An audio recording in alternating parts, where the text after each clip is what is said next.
Ande chuyo madase pajiti nafso kamila yebiyo kara tadila balbate nabi sivila sangantrise wagete hogakitise wagayo dolako robanaga siyabe wagayo dolako robanaga siyabe بسم الله جرين جلك بمكاسا مكاكوفتا قداتيني قلحاسا الحمد لله قالتني التانسا كان الران قاي ربك ينفارسا قفتا برحمتا نفتاي قرقارسا وانني كن يرجو مساكيسا بتامر قلالي وانا لا فكيسا سقالين قنقمي واسن التجسار ربنا تيسيا موتي الرقيسة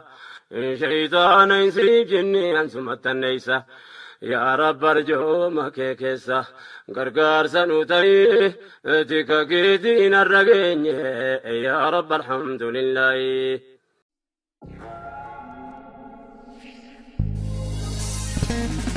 أرجو مجلوتا ite kan gombisu kasi do arsake janna kulkullesu abare gosuda jade kan kakkabu akka gofta yesus abof ango kabu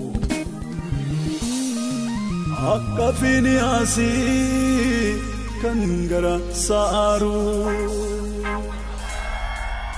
efayejitota kan walerratulu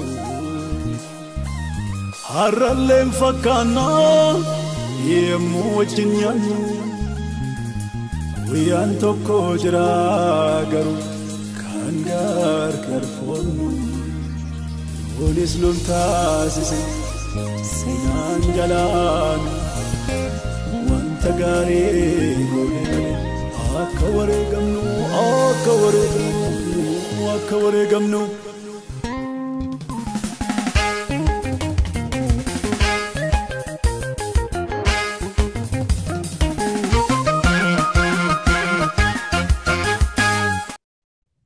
kun kallattiidhaan mana maree amantii Oromoo idilee addunyaatiin qophaa'ee kan isiniif darbu sagantaa yaadannoo obboleessa keenya Hacaaluu akkasumas goototawwan biyyootii darbaniif ogeessii darban lamaan kana keessatti nu biraa lubbuun addaan ba'an yaadachuudhaaf dhaabileen amantii Oromoo adda addaa walitti qabamuudhaan sirna yaadannoo kallattiidhaan darbu kana qopheessineera. Sirna kana kan qopheessee gara keessanitti dhiyeessu mana maree amantii Oromoo idilee addunyaa yeroo ta'u, manni maree amantii idilee addunyaa yookaanis afaan Ingiliffaatiin Global Oromo Interfaith Council inni jedhamu kun yeroo dhiyoo keessa dhaabilee amantii Oromootiin kan hundeeffame mari'annaa waggaa tokko fixee dhaabilee amantii Oromoo akkamittiin walitti fidna bu'aadhaaf egeree uummata Oromoo keessatti shoora isaanii akka isaan baaniif akkamittiin gargaarra jedhee kan hundaa'e yeroo ta'u kaayyoo gurguddaa 5 kan qabudha. Kaayyoo gurguddaa 5 inni qabu gara egerii yeroon isiniif ibsu amma garuu sirna kanattitu kallattiidhaan walii wajjiniin seenna. Lafa jirtanitti hundumti keenya daqiiqaa tokkoof obboleessa keenya Hacaaluu ijoolleesaa, haadha warraasaa, abbaaf haadhasaa, michootasaa akkasumas uummata Oromoo bal'aa ajjeechaa suukanneessaa obboleessa keenya mucaa keenya kanarratti raawwatamirraan kan ka'e gaddaa jiran sammuu keenya keessatti yaadaa daqiiqaa tokkoof yaadannoo akkuma isinii mijatutti akkasin gootaniif yaadannoo sammuu akkasin goonuuf isin affeera sagantaa keenyatu hin jalqabaniif.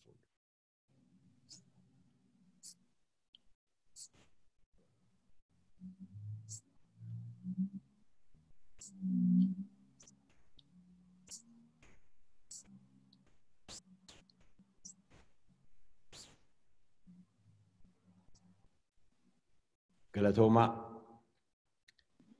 Egaa ajjeechaani obboleessa keenya Hacaaluudha. Garaa hunduma keenyaa kan gaddisiise uummata Oromootiif gadda guddaadha. Goota mirga namaatiif falmu sagaleensaa dhalootaa dhalootatti darbee dhimma Oromoo biyyaaf biyya alaatti hundumaaf kan beeksisu sagalee guddaa of gidduudhaa dhabne. Ajjeechaa suukanneessaa kana qofa miti. Uummata Oromoo irratti ergaa Hacaaluun du'ee kaasee kan raawwate. Saba tokko keessatti gaddi yeroo ta'u keessumaa aadaan uummata keenyaa keessatti ollaan yookaanis maatiin walitti bu'ellee walitti dhufuudhaanitu gadda isaanii walii wajjiniin dabarsu. Uummanni keenya biyya jiru biyya alaas haa ta'u kabaja obboleessa keenyaaf malu argachuu dhabuusaa atuu hin ta'in akkasumallee walitti dhufee gadda obboleessa keenyaa boo'uudhaaf hin dandeenye. Manni maree amantiilee Oromoo idilee addunyaa kana yaada keessa galchuudhaan itti gaafatamummaa kana guddaa fudhachuudhaanii amantiilee Oromoo adda addaa walitti qabee sirna yaadannoo obboleessa keenya akkasumas gootota nu gidduudhaa darbanii qopheessuudhaaf kan inni murteesse kanarraa kan ka'edha. Manni maree amantiilee idilee addunyaa amantiilee Oromoo adda addaa kan walitti qabate yeroo ta'u maree waggaa tokko booda kan hundeeffame dhaabileen amantii dhimma hawaasummaa siyaasaa dinagdee Oromoo keessatti shoora mataa isaanii akka isaan ba'aniif yaadamee kan dhaabbate kaayyoo gurguddaa 5 kan qabudha. Waa'ee kaayyoo isaatii wal duraa duuba sagantaa keenya gidduutti isinitti hima. Amma kallattiidhaan gara mana kiristaanaa Fayyisaa Addunyaa luba keenya luba Saamu'eel sagantaa isaanii keessatti dabarsaa galatooma.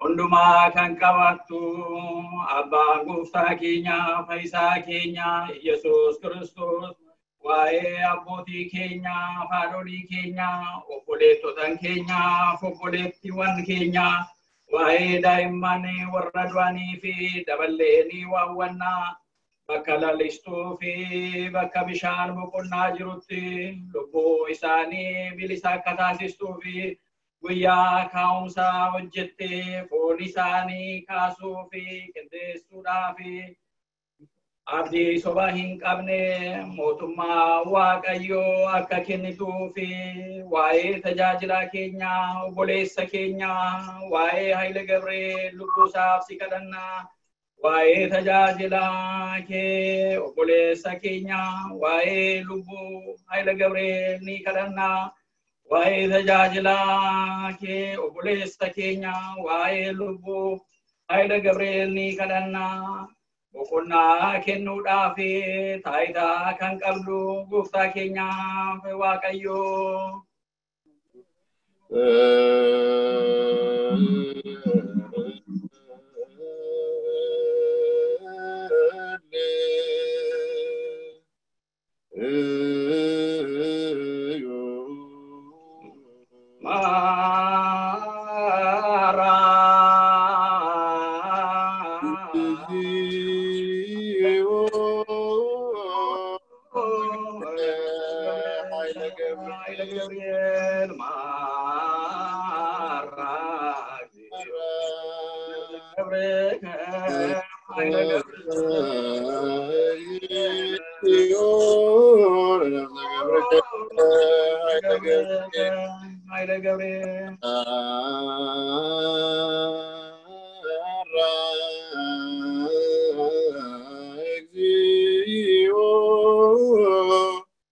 لنفس قبرك حيل قبريل عندما كان قبر يواك جواي أبوتي كينيا دعا كاني سكرنا عندما كان قبر يواك جواي هادولي كينيا دعا سكرنا عندما كان قبر يواك جواي Obboloota wan keenya daa'imman si kadhannaa bakka dheeristuu bishaan boqonnaa jirutti lubbuu isaanii bilisa akka taasistuuf du'aa ka'umsa guyyaa itti hojjettee foon isaanii kaasuuf qindeessituuf abdii sobaa kan hin qabaanne mootummaa samii irraa waa'ee obboleessa keenyaa tajaajilaa kee waa'ee lubbuu Haayila Gabri'eel si kadhannaa waa'ee obboleessa keenyaa tajaajilaa kee waa'ee lubbuu Haayila Gabri'eel si kadhannaa waa'ee obboleessa keenyaa tajaajilaa kee waa'ee lubbuu Haayila Gabri'eel si kadhannaa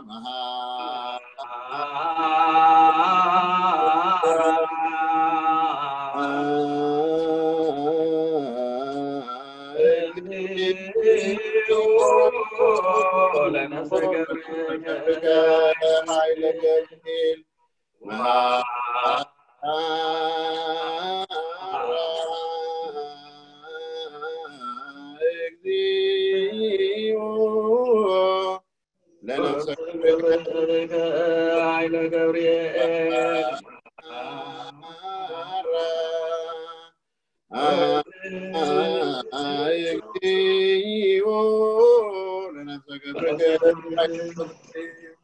Dandi lubbu isani bilisa taasiste osoo hin dorkine haaloo malee yeroo barbaachisaa yeroo bakka boqonnaa kenneefi foon isaanii lubbuu isaanii wajjin qindeessii kaasii mootummaa samii hiriifi waa'ee tajaajilaa kee waa'ee obboleessa keenyaa waa'ee lubbuu Haayila Gabri'eel si kadhannaa waa'ee tajaajilaa kee obboleessa keenyaa waa'ee lubbuu Haayila Gabri'eel si kadhannaa waa'ee tajaajilaa kee obboleessa keenyaa waa'ee lubbuu Haayila Gabri'eel si kadhannaa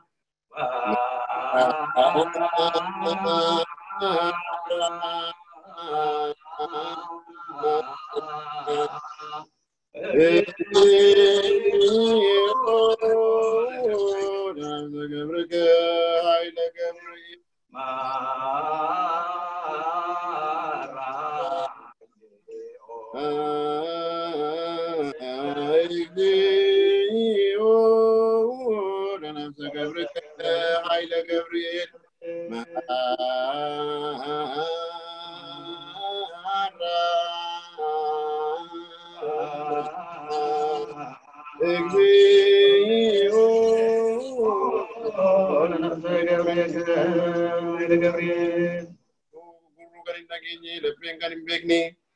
Gatii gaarii kennitee fati Waaqayyoo kan si jaallatanii bakka qopheessite kan boqochiisu kan tasgabbeessu namootaafis ergii kan boqochiisu kan tasgabbeessu namootaafis ergii kan boqochiisu kan tasgabbeessu namootaafis ergii wa misla ቅዱስ መንፈስ ስብሐት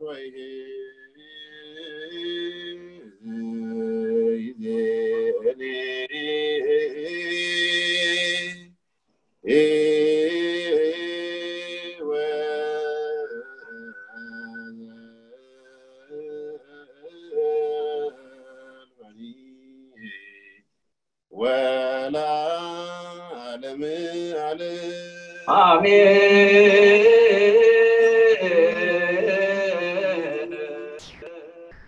آمين كنجرني آمين جري كرنا ساري نوف دقي آمين كنجني Amiin akka jarani laphee isaanii nuuf cabsii yaa Waaqayyo abbaa keenya. Amantiin itoo waliin qoodiin akkaataa akkasiin walitti qabamne lubbuu obboleessa keenya Haayila Gabri'eeliif akka kadhannu akkaataa akkasiin kan sagantaa nu qopheessite maqaan kee kan galatoome nuuf haa ta'u. Lubbuu obboleessa keenya mirga Abrahaam, mirga Isaaq, mirga Yaaqoob nuuf dhaabi.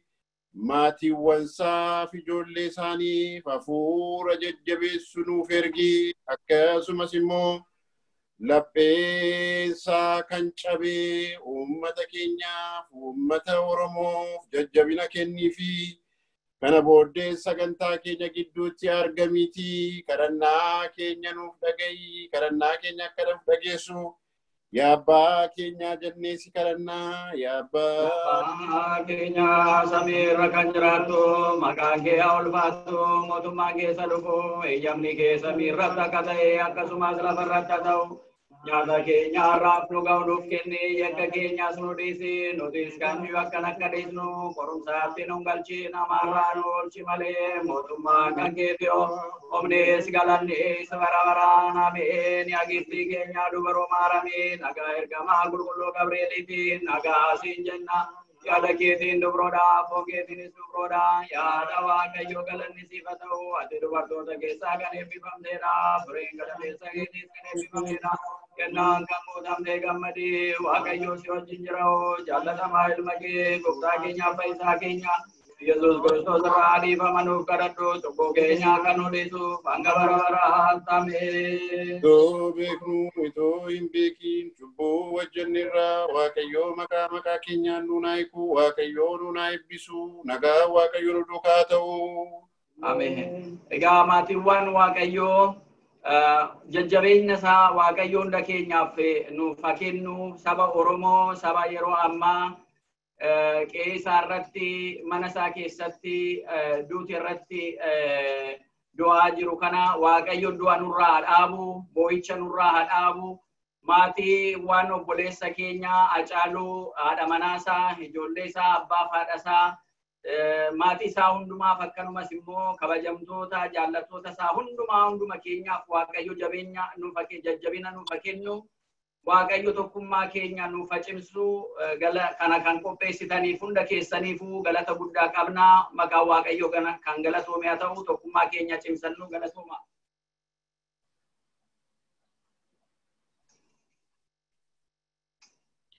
Mana Kiristaanaa Fayyisaa Addunyaa akkasumas obboloota keenyaa abbootii amantaa kallattiidhaan uummata Oromoof kadhatan jajjabinaa erganii maqaa daawwattoota keenyaa namoota as keessa jirtan maqaa maatii Hacaaluu jaallattawwan Hacaaluu hundumaa isin galateeffachuun barbaada. Sagantaa kanaa akkuma sila jedhee mana maree amantiilee Oromoo idilee addunyaa kan qopheesse naa ta'u kaayyoo 5 qaba jedhee kaayyoo isa tokko dubbadheen kallattiidhaan gara isa lammaffaatti walii wajjiniin darbina.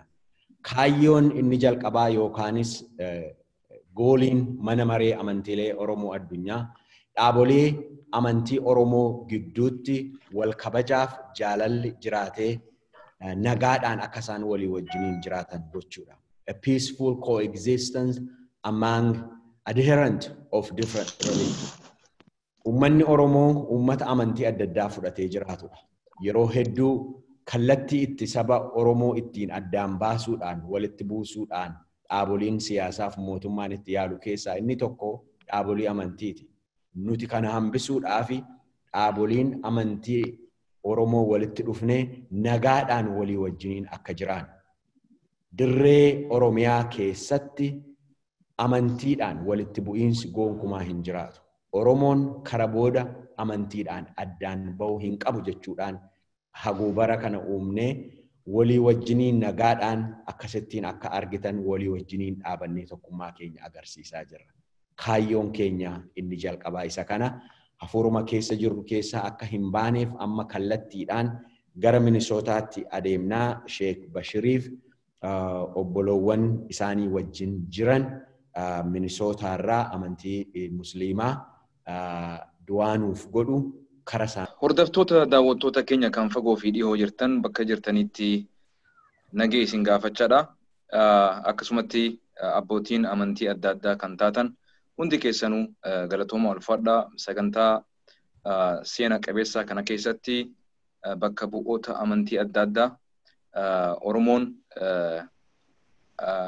akka gartee kabajaa fi ulfinaa fi walqixxummaa fi tokkummaa jaalatu agarsiisnee jirra.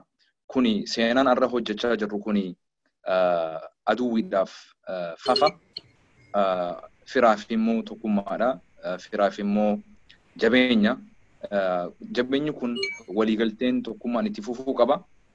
Haacaaluu guyyaa irraa jalqabee nuti galatni haacaaluudhaa dhiigni isaa sun bilisummaadhaan goolabamuu qaba jennee murteeffannee jirra.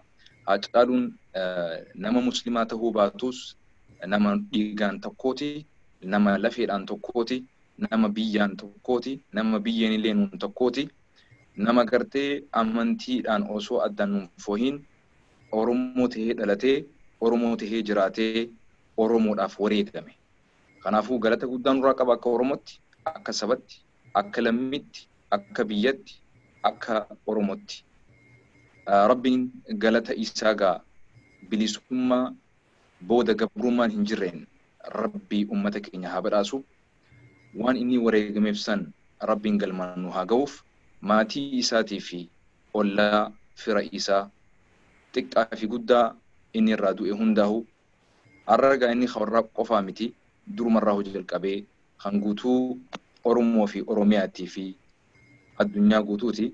Rabbiin obsaa fi iimaana nu haa kennu. Haacaaluun ni dhalatee malee hin duune. Qabsaawwan kufuus qabsoon itti fufti. Kumaantam Haacaaluutu duuba jira. Oromoon du'a Haacaaluutiin akka gootni irraa du'etti geeraree gaggeessa malee booyaan hin gaggeessu. Haacaaluun goota hin du'in kan seenaan isaa yoomiyyuu onnee keenya keessa jiraattu hojiin illee jiraattu taate waan ta'eef Haacaaluun hin duune ni dhalatee jennaa. Akka ummata Islaamaa bakka bunee dubbachuudhaaf galatni Haacaaluudhaa bi'idhnillahi tabaaraka wa ta'aala Oromoodhaaf waan wareegameef jecha ulfinaa fi tokkummaa fi bilisummaa fi kabajaan hawaasa kanaaf inni akkasii quuqamaa ture sun yoo Rabbi fedhe dhiiga isaatiin gabrummaan ittiin goolabamtee bilisummaan kan ittiin lallistu taati. Ulfaadhaa galatoomaa bakka waliin nu qabdan bakka walitti dhufne ummatoota gartee shira adda addaa xaxee amantiidhaan addaan nu qooduu barbaadu.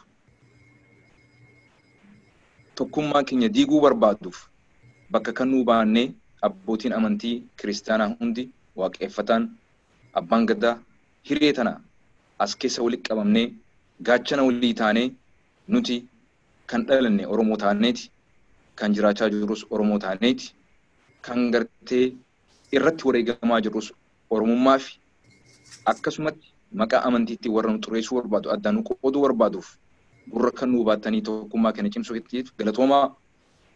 Amantiin keenya walitti nu iticha malee addaan nu qoqqoodee addaan nu cicciru. Amantiin keenya eenyummaa keenya kan cimsu malee amantiin keenya mirga keenya falmachuu fi mormachuudhaaf kan nu kakaasu malee amantiin keenya wal jibbaa fi wal xureessuu irratti kan nu kakaasu miti. Amantiin akkasii amantii gartee duubatti deebi'amee qoratamuu qabu. Amantiin akkanatti nama waliif fida safuu fi kabajaa fi ulfinaan namni waan qabu irratti tokkoomee waan waliif hin galle irratti waliif hin galle jee walii galee waliin jiraatudha. Ulfaadhaa galatoomaa galanni keessan bilisummaa nu haa ta'u. بسم الله الرحمن الرحيم الحمد لله رب العالمين الصلاة والسلام على رسول الله صلى الله عليه وسلم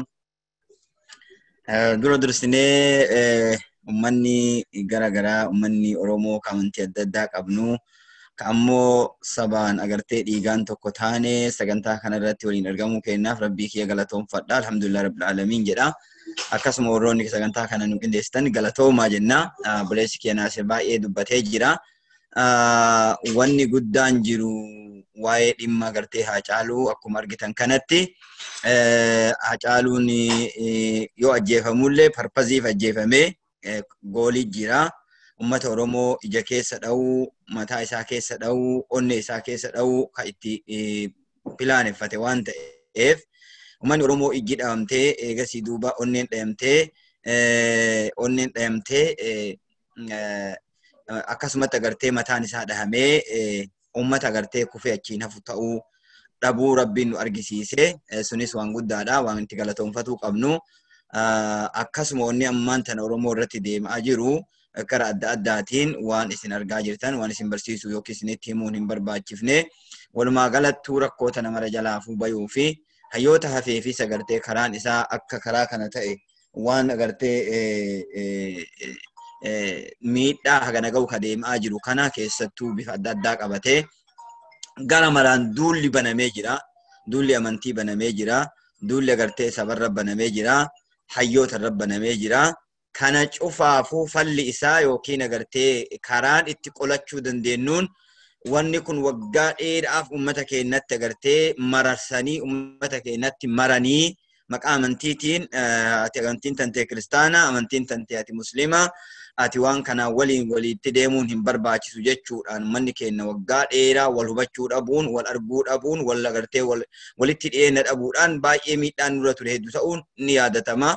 Nu akka agartee akka keenyatti akka musliimaatitti waan uummata kiristaanaati waa dabran seena dur gaafa isinii waliin barin keessattuu hayyoota amantii kiristaanaa amantii adda addaa qaban kanaan walitti walitti dhufnee waliin hubatin waan isaan akkuma uummata kaawwanii ciqilee nurra kaayatanii tumaan ciqilee agartee kan nu qabaniin warra musliimaa kana miidhaan adaa isaanis akkuma keenya warra miidhama warruma karra eegu malee warra agartee bu'aa biraa qabu jechuutti eegaa isinii walitti dhufnee wal arginee wal hubanne beeyne malee dhugatti beeynee hin jiru. Akka uummanni kiristaanaa miidhamaa ta'e sabaan ka Oromoo ta'e eegas cunqurfamaa akka inni ta'e mana charchii keessatti mana adda addaa keessatti eega uummata kanaa walitti dhufne wal argine ammoo kanumaa wajjiinu saba ofii dhiisinu nama diinaatu nama diina keenya kadhara nurratti dubbatu kadhara nurratti qindeessu kadharaan agartee amantii fakkeessee nurratti duulullee uummanni musliimaa guyyaa takkallee akka inni tuqee hin beeyne akka inni agartee rakkisee hin beeyne ragaan kana waan hedduu ka taariiknis himu ka uummannis beeku ka ammoo waan addunyaanis beektu ka ta'e nu amma walumaa galattiin boleeyyan kiyyaa wanni ani isinittiin dubbadhu duula nutti baname kana qindoominaan tokkummaan amantii gargaraa qabaatuu kennaa wajjiinuu amantii kenna walii kabanyee yoo afoo dhaabanne qofa survive taana malee dubbii amantii islaamaa qofaa miti dubbii agartee Oromooti. Oromoo gara lamaaniin keessaa cabsanii amantii islaamaati yoo itti duulan Oromoo caba. Eegas agartee amantii kiristaanaa yoo itti duulan Oromoo caba. Amantii kiristaanaa maqaan dhaa waan amantiin tun nama maraa warri amantii kiristaanaa qabdan Protestaa haa ta'uu, Ortodoksii haa ta'uu, Kaatolikii haa ta'uu, warroonni amantii as keessatti amantii adda addaa qabdan waaqeffatas haa ta'uu maqaa amantii kiristaanaa jedhuun hin duulamaan jiru. Amma duulli baname tokko ka islaamaati. Warri waan kana oofu islaama, warri waan kana godhaaru islaama, warri waan kana fandi godhu islaama.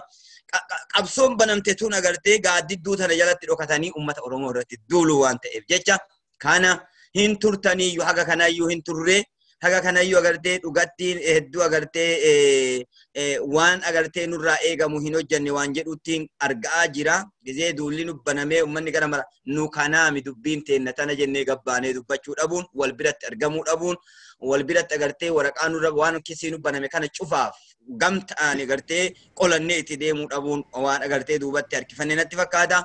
Kataree ka ammaan boodaatiif hirribaa fi teessuma dhiifnee qabsoo itti seenne tana takkaa xumurree biraa galu yookiin keessatti dhumannee hafuun akka qabsooftan akka itti dhaabbatan akka itti hojjetan asumaan isin gaafadha. Galatoomaa isiniin jedha. Rabbiin ummata keenya mirga haa dhaabatu. Rabbiin nu haa gargaaru. Haqateenarra Rabbiin nu haa gargaaru. Ummata keenya Rabbiin tokko haa godhu. Qabsaan akkuma jedhame ni du'a malee yakkaayoon hin duutu. Hacaaluu ajjeesuun waan Oromoon achitti dhaabbattu itti fakkaate. Waan Oromoon achumaan hamileen cabdee du'a. Hamilee uummanni Oromoo gootota hedduu itti wareegee jira. Jaayina hedduu itti wareegee jira. Hayyuu beekaa hedduu itti dhabee jira. Qeessota hedduu itti dhabeera. Sheekota hedduu itti dhabee jira.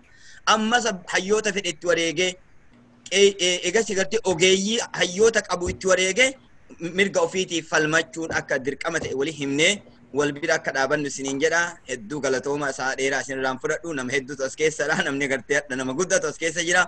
Kanaaf agartee jajjabaadha walaa jabeessinu abshir waliin haa jennu wal bira haa dhaabannu waliin jireenya keenya haa mirkaneessinu isiniin jedha. Ulfaadha galatooma.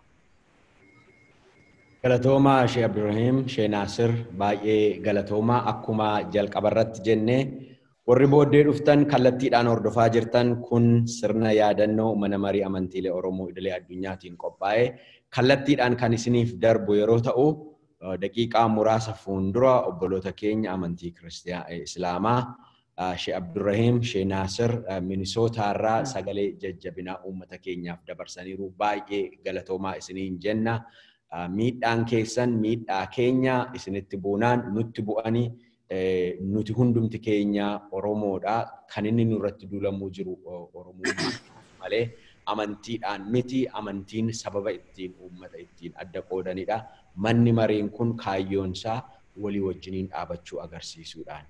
Ammas sagantaa keenya itti fufnaa kun sirna yaadannoo obboleessa keenya Hacaaluu maatii isaatiif yeroo itti jajjabina kadhannu akkasumas gootota nu biraa itti kufan itti yaadannu gara fuulduraatti immoo hamileedhaan itti kaanuudha. Waa gabaabaa jedheen gara obboloota keenya amantii waaqeffannaattiin kallattiidhaan darba. Kaayyoo lammaffaa mana marii amantiilee idilee addunyaa. Innis hojii advocacy hojjechuudha. Waa'ee uummata keenyaa, waa'ee saba keenyaa dubbachuudha. Dhaabni kuni paartii siyaasaa kamirraayyuu walaba kan ta'e aantummaan isaa yeroo hundumaayyuu saba Oromootiif haqaaf dhugaaf kan dhaabate yeroo ta'u yeroo itti mirgi uummata keenyaa sarbamu yeroo itti uummata keenyarra balaan ga'u hojii advocacy qaama ilaallatu hundumaatti hojjechuun kaayyoosaa isa lammaffaadha. Kana yaada keessatti qabadhaa isa tokkoffaa isinitti meeraa akkuma kana shananuyyuu gidduuttiin isinitti himaa adeemaa kallattiidhaan gara obbo Baqqalaaf maamiltoota isaattiin isin dabarsaa. Obbo Baqqalaa, obbo Asnaaqeen daqiiqaa 10 qabu sagantaa kana nu gaggeessu gara waaqeffannaarraa Swiidin akkasuma Waashingtan irraati. Hedduu galatoomi luba Tamasgeen. Guyyaa har'aa akkuma hundi keenya iyyuu beeknu guyyaa obboleessa keenya Hacaaluu du'aan nu bira darbee fi akkasumas uummata Oromoo warri diinni keenya nurraa fixan yaadachuudhaa fi manni marii amantiilee idila addunyaa Oromoo har'a asirratti wal geenye yaadachuudhaa fi kana qopheessuu keessaniif hedduu galatoomaan jedha. Akkuma hundi keenya iyyuu beennu diinni keenya amantiidhaan utuu hin ta'in kiristaanaa islaama waaqeffannaa jechuu utuu hin ta'in eenyummaa keenyaan oromummaa keenyaan nutti duulee lafarraa nu balleessee nu duguuguudhaaf nurratti kaampeenii gochaa jira, lafarraa nu fixuudhaaf deemaa jira. Kanaafi hundi keenya iyyuu amantiidhaan garaagara ta'uu utuu hin ta'in wal fo'uu utuu hin ta'in karaa diinni keenya nu barbaadu sanarraan utuu hin ta'in amantiidhaan walitti bu'uu utuu hin ta'in walitti dhufnee iddoo tokko dhaabbannee oromummaa keenyaan dhaabbannee akka diina keenya ofirratti faccifnuu fi diina keenya ofirraa kaasnu hundumti keenya iyyuu itti amanna. Egaa kanumarraan kan ka'e obboleessa keenya Hacaaluu Hundeessaa kan nu biraa darbe Waaqayyoo lubbuusaa jannata haa galchuu akkasumas boolla awwaalchisaatti damma hanaqu aannan hanaqu firoottansaa obbolottansaa hundumaaf Waaqayyoo jajjabina haa kennu. Akkasumas immoo uummata Oromoo warri diinni keenya nurraa fixanis nurraa du'anis akkasuma firoottan isaanii hundumaa fi ijoollee isaanii maatii isaanii hundumaa fi Waaqayyoo jajjabina haa kennuun jedha. Dhugaadhumatti akki obboleessi keenya kanaan dura darbe jedhee uni hundumti keenya iyyuu kan cunqurfamnee waggaa 150 harka diinaa jala kan jirru amantii keenyaan utuu hin ta'in oromummaa keenyaan ijaa ta'ee fi hundi keenya amantiidhaan wal qoqqooduu utuu hin ta'in oromummaa keenyaan dhufnee akka diina keenya dura dhaabbannu karaa isaan baafatanii ittiin lafarraa nu dhuguudhaaf jedhan sana jalaa balleessuudhaaf tokko taanee akka dhaabbannu jedha. Egaa kanumarraan darbee gara waaqeffatoota as keessa jiranii obbo Asnaaqeettanii dabarsaa innis akkasuma sagalee yoo kennee jedhee achumaanis immoo obbo Caalchisaa Waamiin akkasuma nu eebbisu. Kanaaf gara obbo Asnaaqeettan dabarsaa fayyaa ta'a galatoomaa. Ayyee hundi keessanuu galatoome obbo Baqqalaatillee hundi keessanuu hayyoonni keenya Oromoon sabni keenya bakka jirtanitti yeroo gaddaa yeroo Oromoon dhugumaan rifaatuu guddaa keessa seenne kanatti amantii mararraa walitti dhufnee wal bira dhaabachuun hamilee nu ta'a. Barri isaa bara ulfaataa kana Oromoon waaqa isaa kadhata. Hin caraana waaqa ofiititti harka olafee caraana. Yaa waaqa maal si balleessine maal si goone anjabaa keenya nurraa fudhattu maanu gatta jedhee waaqa isaatitti iyyata. Akkuma san waaqni nagaan nu oolle nagaan nu haa bulchu kan nagaan nu bulches nagaan nu haa oolchu irraa gora nu haa oolchu daafii sababii nurraa haa qabu bara hamaa dhufe kana diina keenyatti nurraa haa deebisu. Diinni keenya bakka jiru immoo hammeenya nutti yaade kana gara diina keenya haa deebisu. Oromoon fayyaalessa waan namaan barbaadu haqa namaatitti hin darbu haqa isaatitti dhufanii qeesaatitti dhufanii qeesaatirratti isa saamanii yaa waaqayyo saba keenya humna ta'ii warra immoo namni irraa dhume jajjabina ati kennii fi warra hidhaa keessa jiru anniisaa ati kennii fi ijoollee teenya bosonatti dheessitee qe'ee ofii keessa jiraachuu dadhabdee badheerra deemtee dheebottee beeloftu ati qallaba kennii fi ati gargaarii ati bira dhaabadhu. Akkasuma goota keenya artist Haacaaluu Hundeessaa kichuu kutanii ijoollee daa'ima kichuu kutanii maatii isaatiif jajjabina kennii fi Oromoo hundaaf jajjabina kennii fi Oromoo bakka jirutti maatii isaa ijoollee guddaa xiqqaa anniisaa hamilee kennii fi akkuma sanillee immoo yaa waaqa gurbaan kun Oromoodhaa jedhee du'e saba Oromooti jedhee du'e bakka jirutti ekeraasaa qabbaneessi iddoo qabbanaa kaayi iddoo nagaa kaayi akkasumas ekeraasaa jala bookni haa yaa'u biyyeen isatti salphattu ayyaanni isaa warratti haa hafu jedha.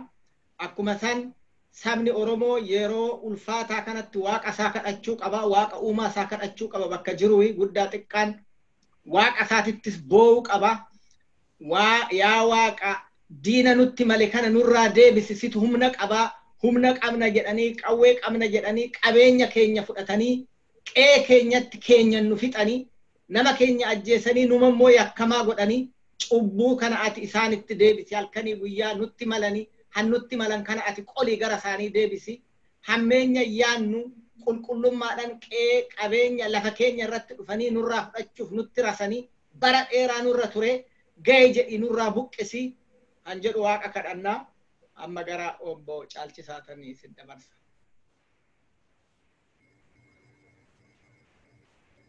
Ayyee galatooma ni dhaga'ama. Ayyee gaa duraan dursee Oromoonni biyya lafaarra jirtan hundi kan biyya jirtanis kan biyya ambaa jirtanis du'aa Caaluu kanaan hundi keessaniyyuu akka gadditan beekamaadha. Kanaaf bakka jirtanitti jajjabina isiniif haa kennu. Maatii isaatiifillee haadha isaa, abbaa isaa, haadha manaa isaa, firoottan isaa fi hiriyoota isaati hunda jajjabinaan hawwaa. Egaa akkuma immoo obboleessi kiyya jedhe Oromoon waaqa kadhataa. Namni tokko yoo du'aan addunyaa kanarraa boqote akkatti gaggeeffamu qabaa. Egaa du'aa Caaluutii fi awwaalcha Haacaaluu hoggaa ilaallee gadda biraatitu gadda biraarratti dabalamee kanaaf gaa waaqatti boonyaa hayyee yaa waaqa uumaa waaqa uumamaa waaqa ciicoo gurraattii waaqa bokkuu gurraachaa waaqa shanan gadaa Oromoo waaqa caffeetumaa waaqa sadeen sooddoo waaqa arfan walisoo waaqa torban kuttaayee yaa waaqa biyya keenya nagaa godhi ummata keenya nagaa godhi yaa waaqa kan ummata keenya fixu kan qaroo keenya fixu kan lammii keenya fixu kan biyya keenya fixu yaa waaqa ati nurraa kaasi yaa Waaq marga ati uumte biqiltuu ati uumte qabannee si kadhannaa ati nu dhagayi ati waan dadhabdu yaa Rabbi ummanni kuni ummanni Oromoodhaa gosa biraan jibbu ummata biraan jibbu biyya isaarra jira lafa isaarra jira diinni gadi ba'ee ol deebi'uu dhoowwee kan du'e awwaalamuu dhoowwee rakkisaa jira yaa Waaqati humna qabdaa warra humnan qaba jedhee afaan qawweetiin ummata keenya walitti dachaasee mana hidhaatti guuraa jiru kana yaa Waaqati nurraa buqqisi walumaa gala ummata keenya ummata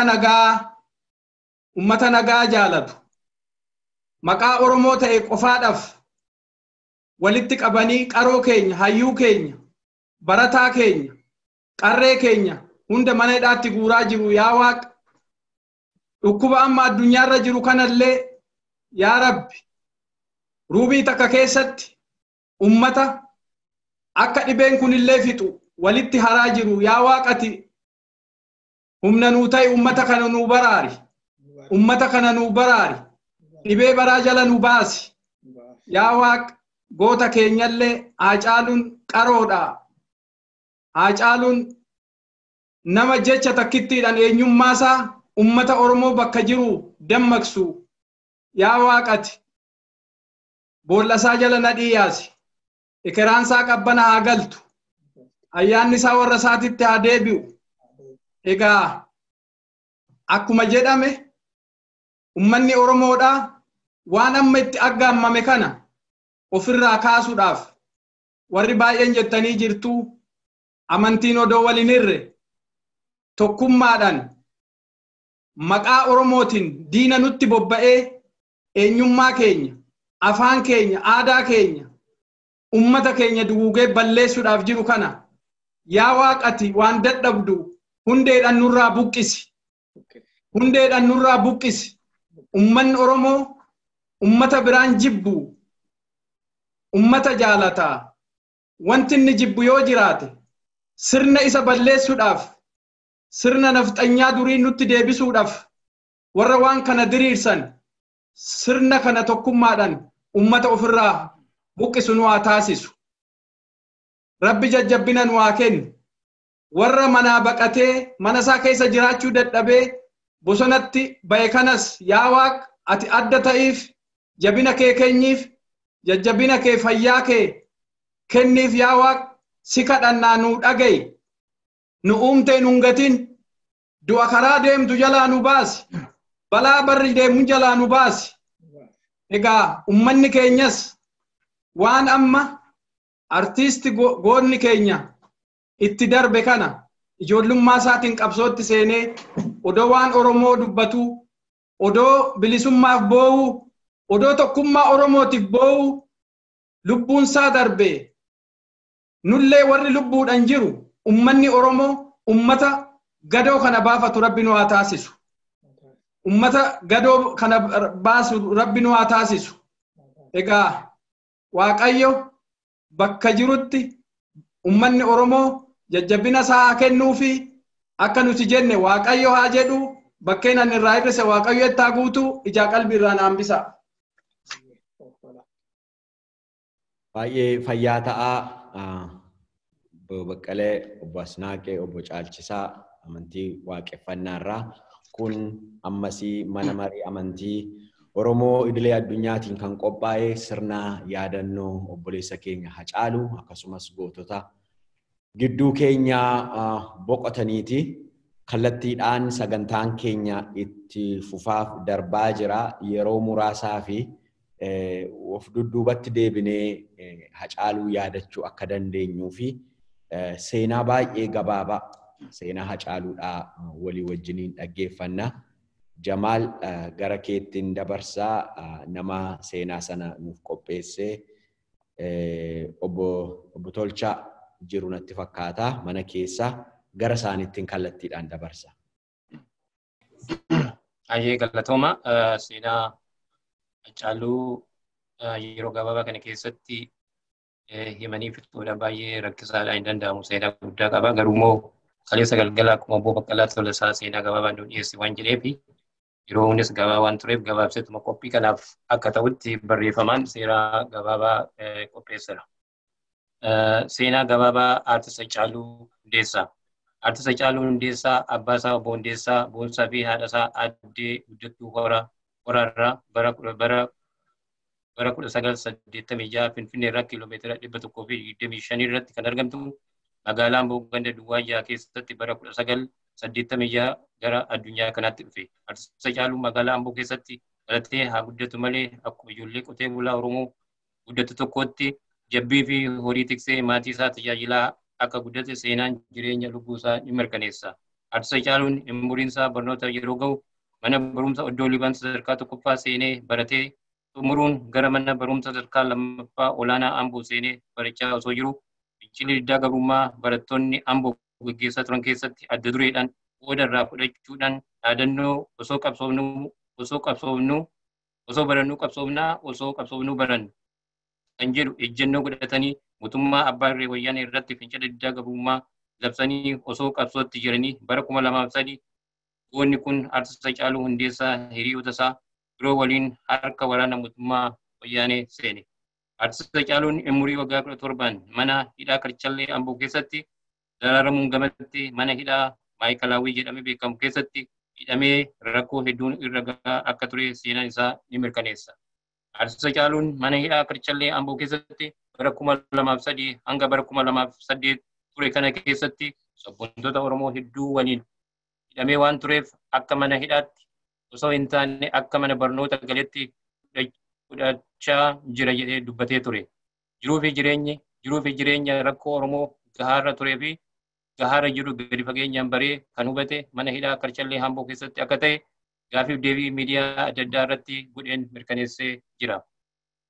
Haceen karaa sirbaa fi weeluutiin rakkoo Oromoon keessa jiru irraa gahaa jiru qooqa sagalee miidhagaadhaan ibsuun sirba albaama guutuu sanyii mootii jedhu mana hidhaa keessatti qopheeffatee xumuratee akka bahe nuuf himee jira. Sirbi Hacee kan sanyii mootii moggaafame kun rakkoo fi jiruu jireenya hawaasa Oromoo bifa adda addaatiin waan ibsuuf calqabumaa duraatiin uummata Oromoo mara biratti jaalalaa fi kabaja olaanaa gonfachiise.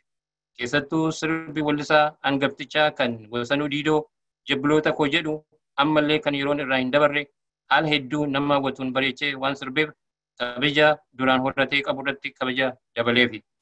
Haceen sirba siidii guutuu 2 sanyii mootii fi waa'ee keenya kan jedhu kan qabu yoo ta'u sirboota baaqee yookiin qeenxee hedduu uummata Oromoo dhiyeessedha. Sirboonni Hacee hunduu miira Oromoo hunda keessa seenanii kan rafe irriba kan dammaqsan kan dammaqe ammoo ka'ee sodaa tokko malee ka'ee akka falmatu kan godhan ergaan uummanni Oromoo falmatee yookiin qabsaa'ee abbaa biyya isaa akka ta'u kan labsanidha.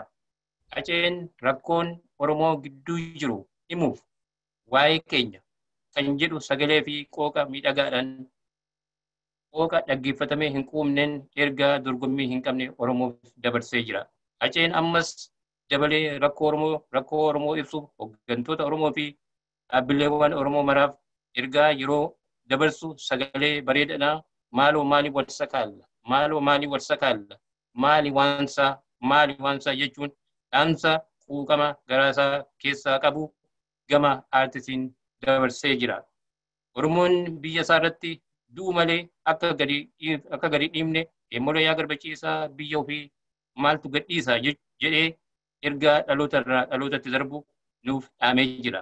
Oromoon biyya isaa irratti ajjeefamuu fi daraaramuu irraa gahaa irra jiru ilaalchisee jallaa horii keessa dhaabbatee maalan jira ani hin jiru jechuun rakkoon keenya bifa aartistiin nuuf ibsee jira.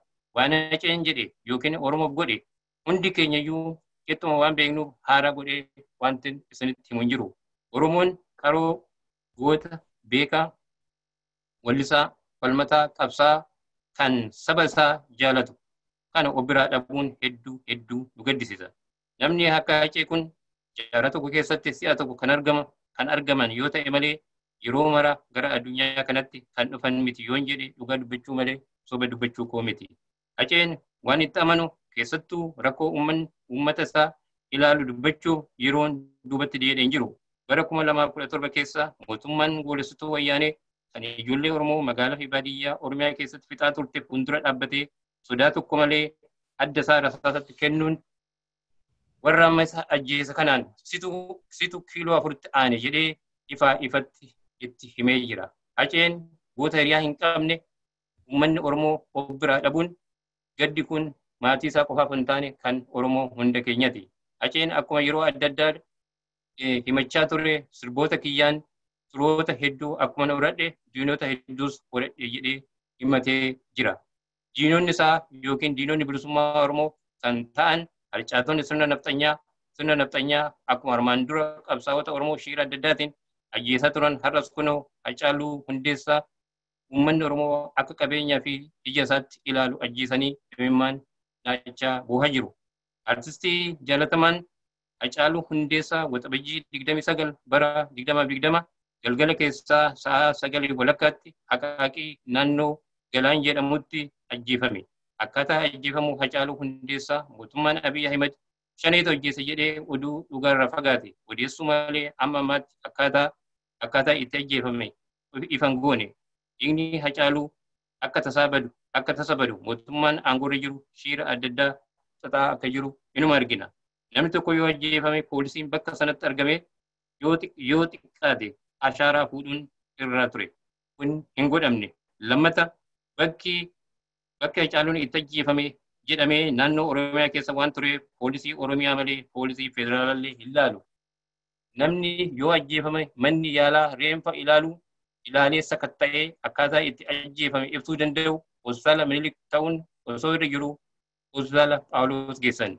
Reenfi isaa maatiitti kennamnee osoo hin turre maatii irraa waraana amma funyaanitti hidhatee maatii Hacaaluutti maatiin Hacaaluu reenfa mucaa keenyaa hin kenninu jennaan eessuma isaa fi mucaa fira isaa ajjeesanii dubartoota lama immoo madeessanii reenfa fudhatanii deeman.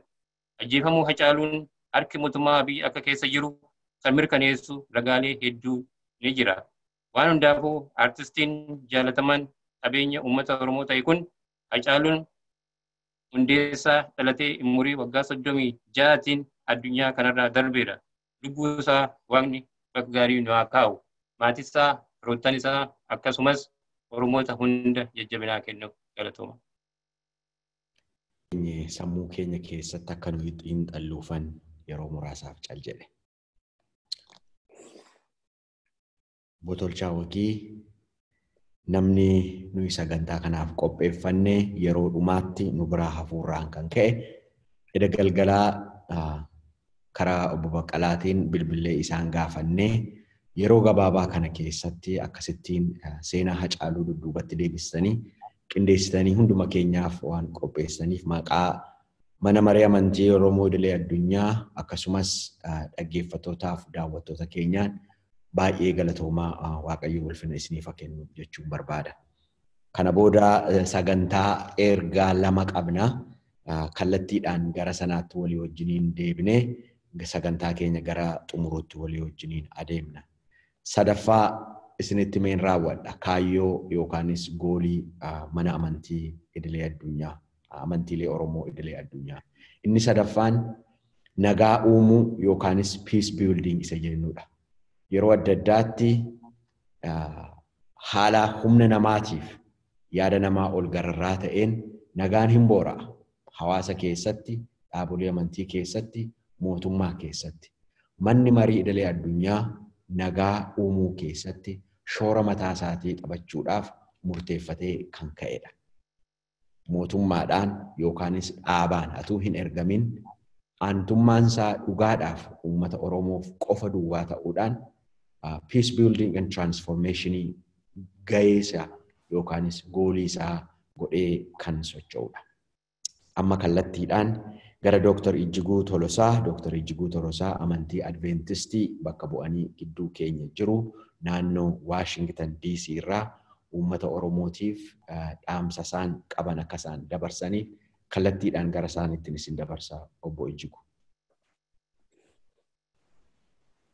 Duraan dursee nagaan Waaqayyoo isiniif baay'atuun jedhaa bakka jirtan hundumattuu sabii Oromoo Keessumaa immoo warri gaddarra jiran maatiin caalaaf sabi keenya hundumtinuu dukkana keessa turre yeroo yartuudhaaf waa'ee du'aa obboleessa keenya aartist Hacaaluu fi har'a garuu Waaqayyo walitti nu qabee sagalee isaa keessaatii jajjabinaaf kan ta'u kan garaa keenya isa gadde jajjabeessu kan ija keenya samimmaaniin lola'aa ture saaqu Waaqayyotti amanuudhaan abdii godhachuudhaan wal gidduutti argamne.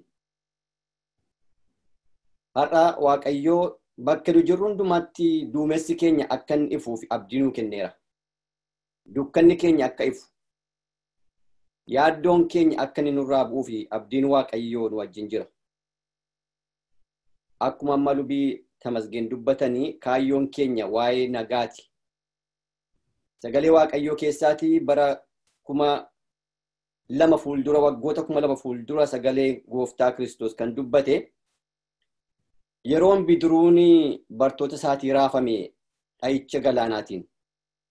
Dhaan galaanaa yeroo inni dhufee bidiruu isaanii cabsuudhaaf du'i fuula isaanii dura ture. Bitaan mirga isaanii ilaalanii ol ilaalanii waan godhan yeroo dhabanii yaa Gooftaa bannee eessa jirtaa jedhan. Har'as sabi Oromoo ija isaa ol fudhatee Waaqayyo isa uumaa ta'e isa hundumaa bifa isaatiin akka fakkeenya isaatti uume isa duwwaa ilaaluudha. Dargaggoonni, shamarroonni, ijoolleen haadha irratti yeroo isaan du'an Waaqayyo arguu dhabee miti. Gaddi garaa onnee ilmaan saba hundumaa madeesse kun guyyaan itti Waaqayyo hin ga'a jedhu jira. Guyyaan gaddi keenya gara gammachuutti jijjiiramee Waaqayyo boqonnaa nuuf kennu jira. Kanaatiif har'a maatii warra gaddaniif warra bo'aa jiraniif dhaamsi nuyi dabarsinu akka amantoota geggeessota amantootaatti. Gadda keenya kana keessatti Waaqayyo waaqummaa isaa argaa jirra. Adeemiin keenya nuyi gaddarra jirru immoo karaan adeemii keenyaa kuni yeroo inni itti xumuramu abdiidhaan Waaqayyo mul'ata nutti mul'isa. Kanaatiif akkuma Desmond Tutuun jedhanii nuyi walitti hidhamnee yookaas immoo walitti dhufnee eenyummaa keenya kan mul'ifu nagaa keenyaatii fi bilisummaa keenyaaf kan labsinu yoo taaneef hurriin yookaas duumessi dukkanaa nurra darba. Kan barbaachisu nageenya keenyaaf tokkummaa keenya akkuma jedhan har'i amantoonni warri musliimaas kiristaanonnis bakka jiran hundumaatti utuu sagalee amantii yookaas immoo qooqa amantiin ilaalin nuti bifa Waaqayyoon uumamne tokko jireenya kan nu kenne Waaqayyo tokko. Kanaatiif gara laafummaan nu keessa jiru sun saba du'uu fi sa'a gar malee wareegamu kanaatiif gara Waaqayyootti iyyuun barbaachisaa akka ta'e dubbata. Waldaan keenya yeroo kana keessatti gaddaan kadhataa ture, soomaaf kadhataan ture. Har'a waan ta'e gaddina bor waan ta'u hin beeknu saba Waaqayyoo. Kana keessatti immoo iji keenya gara Waaqayyoo ilaaluu qaba. Daawit akkuma jedhe faarsaa isaa keessatti ija koos ol fudhadhee gara Waaqaa gara gaarotaa ilaalee gargaarsi koo eessaa dhufaa. Gargaarsi saba Waaqayyoo, gargaarsi saba Oromoo kan dhufu Waaqayyo biraatiin ni amanna. Kanaatiif gaddi keenya yeroo inni itti darbu, yeroo inni itti nurra darbu jira. Maatiin Hacaaluu har'a gaddarra jiru, maatiin saba Oromoo hundumtu. Kanaatiif kun ayyaana guddaadha. Har'a akkasitti wal agarree miidiyaa irratti yookaas immoo walitti dhufnee wal jajjabeessuun sagalee Waaqayyootiin wal dhaabuu danda'uun kun waan hin argamne ayyaana guddaadha kun. Kanaatiif har'a waa'ee Hacaaluu yeroo selebireetii goonu gadda keessaas akka ba'aa jirru sagaleen Waaqayyootti dubbata. Kanaatiif bakkeedha afuurri Waaqayyoo. Mee gara sagalee Waaqayyootti adeebinu macaafa qulqulluu keessaa raajii Isaayyaas boqonnaa 61 irraa lakkoofsa 1 irraa akkas jedha Yesuus Kiristoos. Karaa Isaayyaas dubbate raajicha. Hafuurri Waaqayyoo gara koo jira, Waaqayyo na dibeera. Warra dhibamanitti misraachoo akkan himuuf, warra booji'amanittis immoo hurrii ba'uun akka jiru akkan dubbadhuuf, warra dhibamaniittis immoo warra hidhamanittis immoo gadhiifamuun akkuma jiruudha. Waa'ee du'aa, waa'ee hidhamuu saba keenyaa ijoollee wallaalaa beekaadha. Kanaaf dubbata sagalee waaqayyo irratti warra dhibamanii fi gammachuun akka dhufu, warra hidhamanii fi warra dararamaniif immoo abdiin hiikamu akka jiru. Gaddi keenya baay'ee hin turu. Guyyaan itti waaqayyo gadda keenya kana gara gammachuutti, sodaa keenya immoo gara jabinaatti, yaaddoo keenya immoo gara boqonnaatti kan nu fidu waaqayyo nutti dubbata. Kanaatiif sabii keenya, sabii Oromoo bakka jirutti tamsa'ee jiru kun tokko ta'ee gara uumaa isaa ta'e gara waaqayyoo yeroo ilaalu abdiin waaqarraa kan dhufu sagalee waaqayyoon dubbata. Abdiin nama biraa miti. Waaqayyo akkuma kan ogummaa nu kenneera akka nu wal jajjabeessinuuf, akka nu gurmoofnuuf, akka nu wajjin dhaabannuuf, isa beela akka beela baafnuuf, isa baqatee bosonatti galee fi waaqayyoon kadhannee karaan inni itti deebi'ee bilisa argatu, karaan qeessaatti deebi'u, karaan hormaata isaatti deebi'u, karaan ijoollee isaatti deebi'u. Guyyaan waaqayyo aduu gammachuu baasu dhufa inni abdannan saba waaqayyo. Guyyaan waaqayyo hingaa kun dadhabbiin keessan du'ii keessan hingaa. Finyoo du'aa gaafa waaqayyo kutu. Finyoon du'aa citee, finyoon abdii, finyoon bilisaa, finyoon lalisuu yeroo dhufu. Kanaatiif saba waaqayyo har'aa akka amantoota bakkee jirrutti waa'ee biyya keenyaaf hin boonya. Garaan keenya achi jira. Imimmaan keenya bu'aa gara waldaatti yeroo dhandhu. Keessi keenya dhukkuba hin madaa'a. Amma garuu gadda sana nama keessaan baanetu dhufeetu nu aguugi.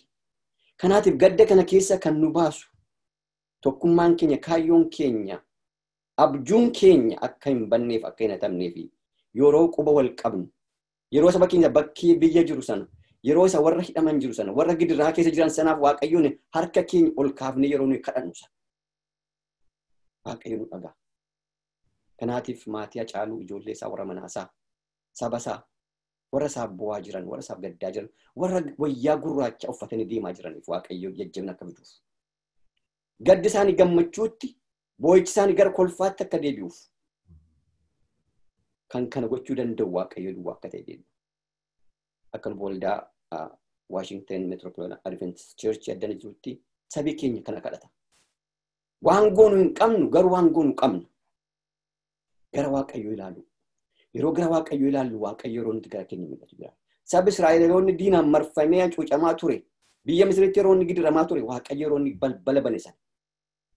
Yeroo isaan galaana diimaatti marfamanii karaa ba'an dhabasan waaqayyo maa jedhe calluma jedhaatii na ilaala. Ani har'a isiniif waan an godhu hin beektan. Kanaatiif waaqayyoon ol ilaaluun hamma waaqayyo hubannaa nu kennu hubannaa keenya sana ogummaa keenya sana waan gochuun nurra jiru gochuun gahee keenya kan. Kana dubbata sagalee waaqayyo. Har'a kun ayyaana guddaadha. Sabi keenya yeroo inni walitti dhufee sagalee waaqayyoo kana walii wajjin wal jajjabeessuuf. Garaa isa madaa'e, garaa isa cabe, humna isa mogolee dhabe kan akka jajjabeessuuf. Nu keessaan waaqayyo sagalee abdii, sagalee nagaa akka labsinuuf. Saba waaqayyoos immoo karaa dandeenya akka gargaaruuf warra boo'icha keessa jiru, warra gadda keessa jiru, warra baqaa keessa jiru, warra yaaddoon isaan haguugu kanaaf immoo bakka jirrutti waaqayyoon akka kennuuf. Kanaaf jedha Yoosef. Yeroo kanatti waaqayyo kanaaf achi si kaa'e ittiin jedhama obbolaansa. Yeroo akkasii kanatti waaqayyo kanaaf as nu kaa'e saba waaqayyo. Saba keenya isa gidiraa keessa jiruu fi akka kadhannuuf akka gargaaruuf. Karaa nu danda'ame akka gargaaruuf. Kanaatiif har'a gadda keessa tuunteen gadda keessaa ba'aa jirra. Waaqayyo wajjin argii godhaa jirra. Kun maaliif ta'ee ture laata innee isa keessaa mu ba'aa jirra. Giriiviin keenya darbee gara abdiitti, abdiin keenya lalisee, abdii haaraadhaan, abjuu haaraadhaan immoo akka nu kaanuuf. Waaqayyo har'a nu gargaaru warra gaddan keessuma maatii artista Hacaaluuf saba keenya isa biyyaa gaddaa jiru, isa immoo dararamaa jiru, isa mana hidhaa jiru, isa galmaree du'aa jiruu fi waaqayyo akka inni abukaattoo ta'uuf, akka inni dhaabatuuf abdii qabnaa hin kadhannaa. Nagaan waaqayyo saba keenyaaf haa ta'u, nagaan waaqayyo isiniif haa ta'u. Waaqayyo isin haa eebbisu. Galatoomaa Dr. Ijjiguu baay'ee fayyaa ta'aa kallattiidhumaan isa dhumaa dhaamsaa karaa amantii Pirootestaatiiniitiin luba Kamisoo dura taa'aa tokkummaa waldootii Oromoo gara isaaniitti dabarsaa isa xumuraati. Isa duraa kaayyoo afuraffaa isinitti meeni gara sanatti darba. Lubii Dr. Ijjiguun haasaa isaanii keessatti akkaataatti uummata keenya gargaaru jedhanii dubbataniiru. Manni maree amantiilee Oromoo idilee addunyaa kaayyoon isaa inni afuraffaa yeroo itti balaan uumamaa namaanis haa ta'u uumamaan itti uumamutti rakkinni adda addaa uummata keenya irra ga'utti gargaarsa namoomaa yookaanis humanitarian support crisisiin adda addaa yeroo uumamu walitti dhufuudhaan dhaabileen amantii kuni bakka uummanni keenya itti miidhame hundumaatti isaan cina dhaabachuudhaaf kan dhaabbatedha. Kaayyoon keenya inni tokko risoorsii qabnu hundumaa walitti fiduudhaan dhaabilee amantii kana dudduuba amantoota hedduutu jira. Dhaabilee amantii kana dudduuba dhaabolee hedduutu jira. Dhaaboliif amantolii kana walitti finnee uummata keenya rakkina keessa jiru, dararaa keessa jiru, qeesaa keessaa buqqa'e, beelli isa sodaachisaaf yaaddessaa jiru kana yeroo akkasii gargaaruun kaayyoo mana marii amantii Oromoo idilee addunyaati isa afuraffaa. Amma gara lubaa Kamisoottiin darbaa lubi Kamisoo Houston Texas irraa dhaamsaa uummata keenyaaf dabarsuu luba Kamisoo. Maqaa Waaqayyo Abbaatti kan Ilmaa kan Hafuura Qulqulluu Waaqayyo sadan tokkoon ameen. Ayyaannii fi nagaan tokkummaan Gooftaa keenya Yesuus Kiristoos biraa hunduma keessaniif bakka isin jirtanitti isiniif haa ta'u. Saba keenya biyya keessa gadda garaagaraa keessa jiru, miidhama keessa jiru, yoo qaamaan illee biratti argamuudhaa baannee halaala dhaabbannee gadda saba keenyaa gadduudhaan bakka jirru walitti qabamnee laayinii kanarratti akka kanatti gadda saba keenyaa keessatti jajjabeessuudhaaf iddoo kana jirraa. Waaqayyo Gooftaan saba keenyaaf warra garaan isaanii cabeef jajjabina guddaa akka inni kennu hawwii keenyaaf kadhata keenyaadha. Ergaan kana jedhee kutaa macaafa qulqulluu keessaa dubbiseen waan dubbadha. Raajii Ermiyaas boqonnaa 31 lakkoofsa 17 gubbaa kan jiru dubbisa. Ati si'achi abdii qabda. Ijoolleen kee gara biyya isaaniitti hin deebi'u. Kanaana Waaqayyotu dubbate. Ameen. Ati si'achi abdii qabda. Ijoolleen kee gara biyya isaaniitti hin deebi'u. Ati si'achi abdii qabda.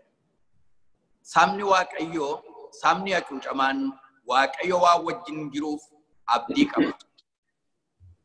Waan Gooftaan wajjin hin jiruuf, uumaan isaanii waan wajjin hin jiruuf, sabni miidhamaan yeroo hundumaa abdii qaba. Kutaa kana gaafa laallu sabni kun gara waan torbaatiin rukutamee jira. Dinagdeen isaa rukutameera. Economical crisis inni jedhan. Siyaasi isaa rukutameera. Qabeenyi isaa rukutameera. Biyya hin qabu. Biyya booji'amee biyya hormaa keessa jira. Jireenyi isaa rukutamaan. Jireenyi hafuuraa isaa rukutamaan. Manni qulqullummaa isaanii diigamaan. Crisis. Mootummaan qaban nama gara biraatu isaan busha. Mootummaan isaanii jalaa diigame caccabee jira. Sababa kanaaf mooraaliin isaanii rukutamaadha. Miira hin qabnu. Jireenyi isaanii gadi jedheera. Mataan isaanii gadi jedheera. Sababiin isaa abboonni hormaaf hojjetu. Dargaggoonni hormaaf hojjetu. Karaa irratti dudu. Dinagdeen isaanii hin jiru. Daldalli isaanii badeera. Waan qaban hundumtuu jalaa rukutameera. Jireenyi isaanii miidhamaadha. Siyaasi isaanii rukutamaadha. Dinagdeen isaanii rukutamaadha. Sabni keenyas akkuma kana. Sabni keenya dinagdeen isaa rukutamaadha. Qotee bulaan akka inni hin qotanneef maasii isaa keessatti dararama. Inni daldalatee akka hin jiraanneef daldalarraa ari'ama. Seera garaa garaatti fidaniitu hojii isaarraa ari'anii iddoo garaa garaatti baqatee boora. Barataan akka inni hin baranneef mana barumsaa keessa ari'amee gadda keessa jira. Gadda keessa jira.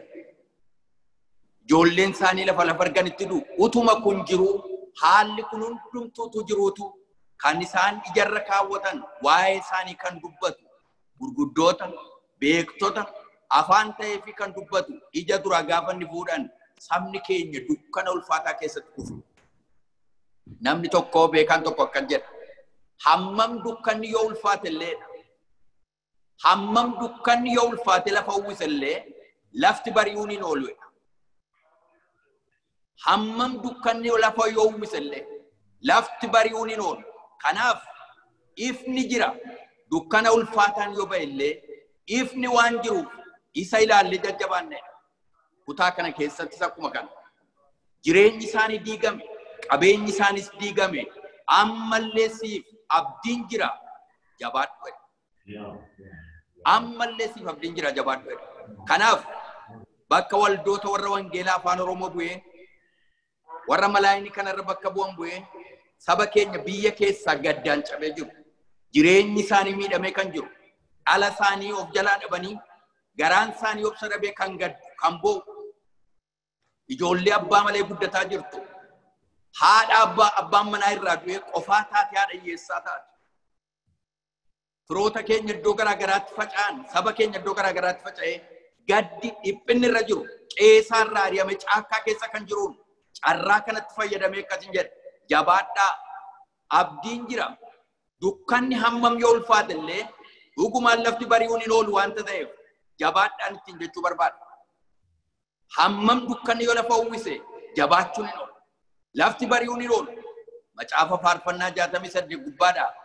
Inni warra abbaan irra hin jirreef ijoollee abbaan qabneef abbaadha. Haadha hiyyeessaafis murtoo gaarii kenna Waaqayyoodha. Waaqayyo ijoollee abbaan irra hin jirreef abbaadha. Haadha hiyyeessaatiifis murtoo gaarii kenna. Har'a ijoolleen biyya naannoo Oromiyaa keessa jiraattu abbaa ofirraa dhabdee abbaa malee guddataa jirti. Maatii Hacaaluu ijoollee Hacaaluus kanuma qaqqabe. Carraa kanaan maatii Hacaaluutiin kanan jechuu barbaadu abbaan keessan inni sin uume Waaqayyoodha. Isatti jajjabaadhaa. Haadha isaaniitiin akkasanittiin jedha. Inni si wajjin jiru Waaqayyo wanta ta'eef garaan kee Waaqayyo irratti akkan jajjabaatu jedha.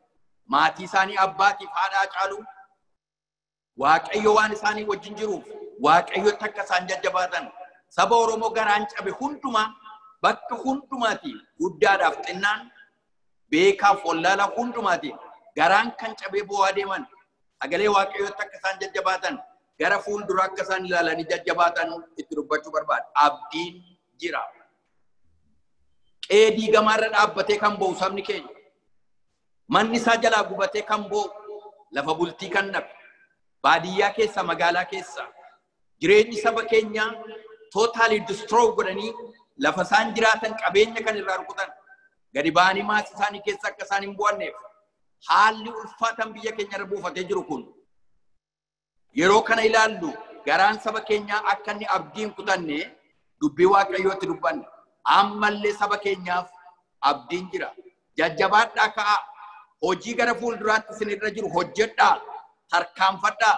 Waaqayyo inni nu uume lafa sana irratti inni nu uume Waaqayyo wanta ta'eef abdii sagalee Waaqayyootti akka isin jajjabaattan isinitti dubbadha. Haaluma kanaan macaafa raajicha Isaayyaas boqonnaa 40 akkas jedhe Waaqayyo saba isaatiin saba isaa miidhama keessa jiru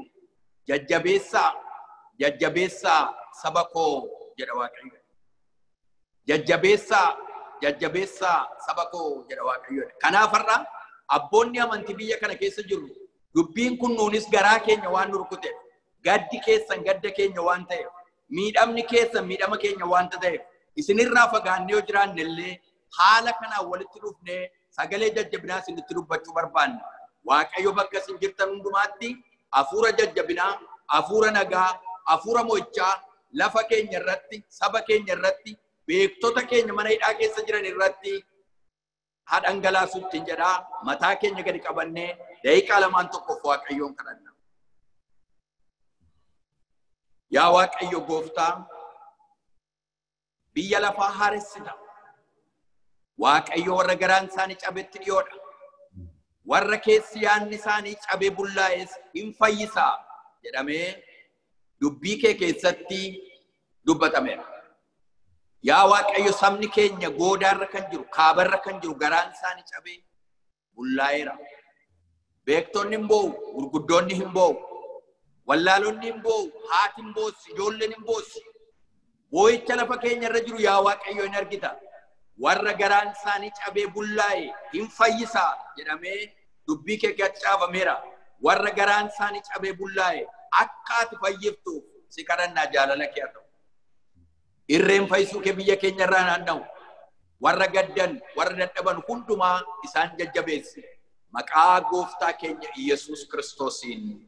Ameen. Waaqayyo isin haa eebbisu. Galatoomaa.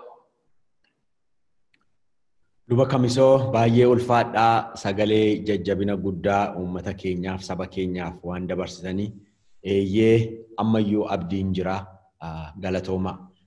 Egaa sagantaa keenya hanga ammaatti obsaan kan hordofaa turtan hundumti keessan sagantaan kun mana maree amantii Oromoo idilee addunyaatiin kan qophaa'e gaddaa ajjeechaa obboleessa keenya Hacaaluutii fi warreen kaan isaan boodaaf isa dura ajjeefaman yaadachuudhaaf uummata keenyaaf sagalee jajjabinaa dabarsuuf nus immoo tokkummaa keenya waliin taanee agarsiisuudhaaf kan qophaa'edha.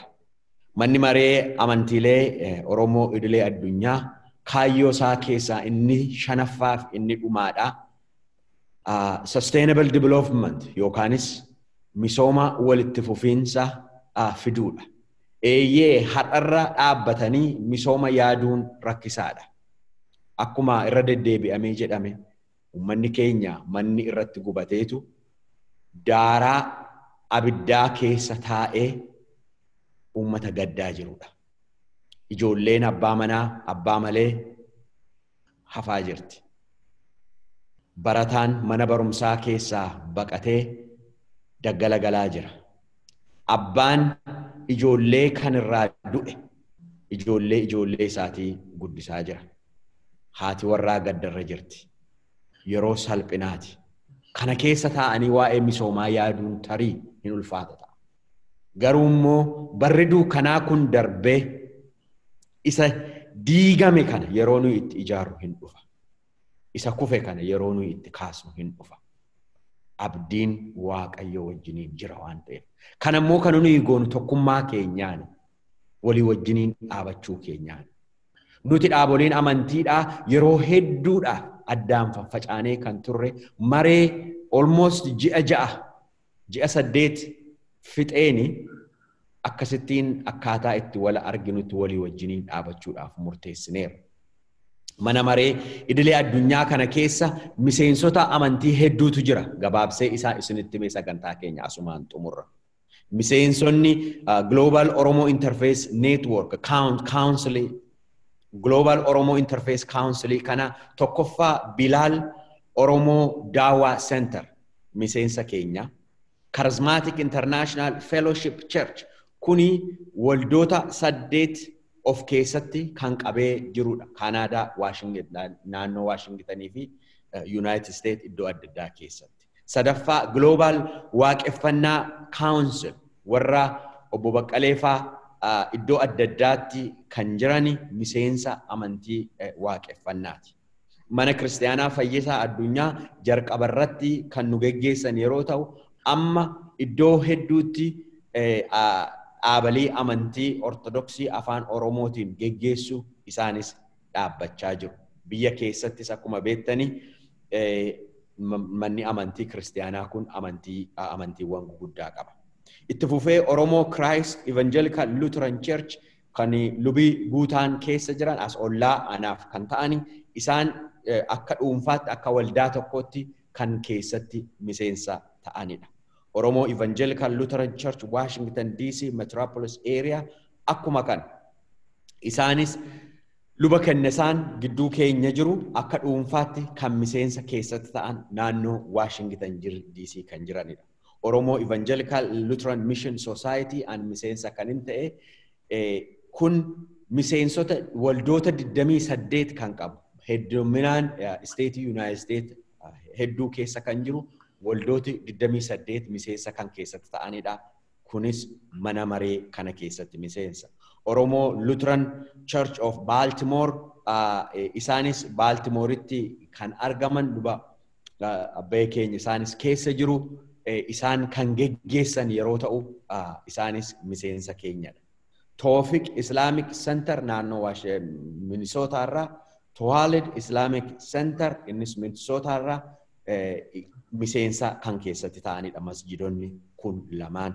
United Oromo Evangelical Church kan luba kamisoon geggeessan waggaa 25 fuuldura kan dhaabate addunyaa hundumaa irratti miseensa kan qabu mana amantiiti isaanis miseensa keenya. Washington DC Metropolitan Oromo 7-Day Adventist Church Dr. Ijiguun kan keessatti miseensa ta'anidha. Egaa isaan kun hundumtuu kan miseensa keessatti ta'anidha manni maree amantiilee Oromoo idilee addunyaa. Tarii as keessa kan jirtan dhaaboliin amantii keessan mana maree kana keessatti miseensa kan hin taane gaafadhaa keessatti taataniittu jedha. Kana booda Oromoon amantiidhaan addaan hin bahu, addaan hin qoodamu. Risoorsii manneetii amantii kana keessa jiru bu'aa uummata keenyaaf kaayyoo 5 kaawwanne kanaaf akka oolchinuuf deeggarsa keessan nu barbaachisa. Kan qabataniif gargaarsa nuuf godhaa. Hanga ammaatti nu wajjiniin taatanii yeroo keessan aarsaa gootanii Awurooppaadhaa, Kaanaadaarraa, biyya kanatti immoo isteetii adda addaa, hojii adda addaarraa warri jirtan sagantaa kanarratti kan hirmaattan maqaa mana maree amantiilee Oromoo addunyaatiin hunduma keessan galateeffachuun barbaada. Ittaanee koree yeroo isaanii dheeraa fudhatanii as keessa jiru hedduun isaanii maree yeroo dheeraa booda sagantaa kana qopheessan ittaanee isaaniinis galateeffachuun barbaada. Akkuma kaayyoo keenya isa lammaffaa advocacy jenne State Departmentiitti xalayaa barreessineerra xalayaan keenya qopheeffamee jira. Kamisa yookaan jimaata jennee gaafanneerra boriif iftaan keessaa jechuudha. Dhaabilee amantii kana bakka bu'anii abbootiin amantii keenyaa State Departmentii keessatti deeskii Afrikaa kallattiidhaan immoo Itoophiyaa dhaqanii nuuf haasofsiisu. Kamisa yookaan jimaatadha kan nuni isaaniin gaafanne isaan immoo guyyaa isaaniif mijatutu nuu deebisu. Egaa dhaaboliin amantii keenyaa waliin ta'anii xalayaa harkaan qabatan State Departmentiitti yeroo kennani achii gaafa ba'an uummata Oromootiif uummata bal'aa Oromootiif biyya keessaaf biyya alaa jiraniif dhaamsa dabarsu. Kana keessatti miidiyaan keessumaa naannoo Washington DC jirtan warri kaanis dhaamsa dhaabaleen geggeessonni amantii kana dabarsanii dabarsuu keessatti adaraa nu gargaara. Nu cina dhaabadhaa. Yeroo dheeraadhaaf dhaabaleen amantii hin komatamu. Dhimma Oromoo keessatti hin hirmaatamu jedhanii yeroo dhaabaleen amantii akkasittiin yeroo kam caalaa walii wajjiniin dhaabatanii ka'anitti immoo isin nu cina dhaabattanii nu gargaarutu isinirra jira. Ammas yaada qabdan nuuf kenna. Balballi keenya yeroo hundumaa bal'aadha. Jamaal sagantaa kana qindeessuutti waan nu gargaarteef baay'ee galatoomi jenna. Jennaani miseensa dhaaba kanaa hundumaa isin galateeffadha. Bakka jirtan hundumaatti Waaqayyoo isinii wajjiniin haa ta'u, Waaqayyoo isinaa eegu, isinaa eebbisu, fuula isaa gara keessanitti adeebisu, ayyaana isaa isiniif haa baay'isu, nagaa isaas isiniif haa laatu. Sagantaa keenya asuma irratti xumurraa baay'ee galatooma.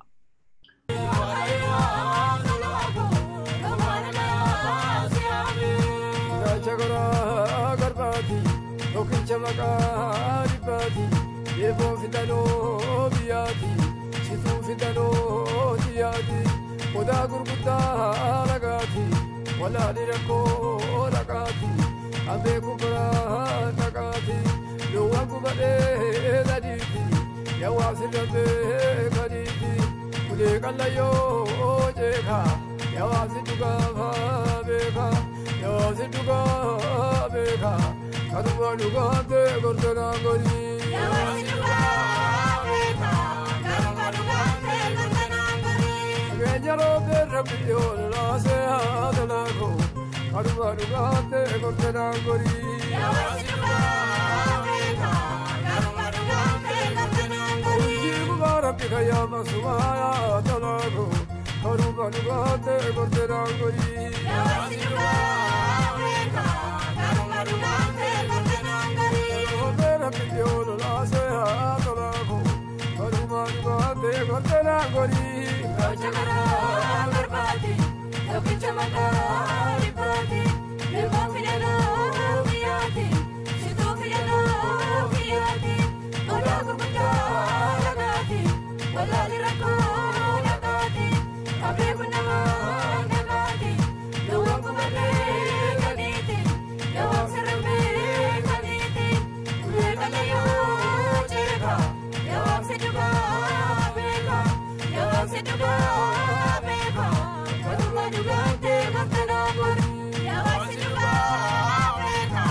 ربي يلترين سسمل والترين أنقون دنيا آخرة بقى كنساته موتي كندين كمريتو كيشاوب قهي لا شريك قفتار شير تلتهي عمرين ديرسي كان الرانو قهي تولاني نتوني وادو بردكي موتو وندبرين نشاب سارغي جاراتو كوفجنا بيرا دبروكي قداني سسينام تونو ركاي نوميتي دالوني انفتو لكاي ركين جيرينيا دورسين دادمني ديبين كينيا قدان عدلي دسربمني سبب الله كيسا أرقمو يكمني إقربامو ريحان ندكبت إلهين انتكا كيتين الرقيني يا رب الحمد لله رورو لي لما كيسو تردام بابنا قبرما سبما هندا وليمبانا يوتولي سماتس ولتوام امنا وردفتون اسلاما يكبر قمنا سبو مرت اسلام ما دبلنا يكد جاتنا نتقا فدمنا لچودم فاقينيا كمين كيسا دمنا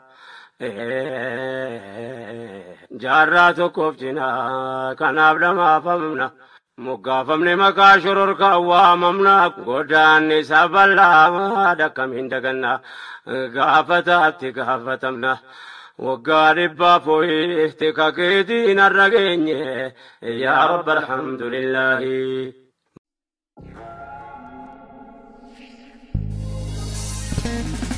أرجو مجلوتا إيتي كان قنبسو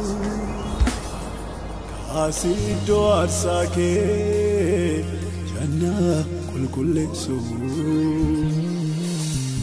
أباري قصودا جدي كان كاكابو أكا قفتا يسوس أبوف أنغو كابو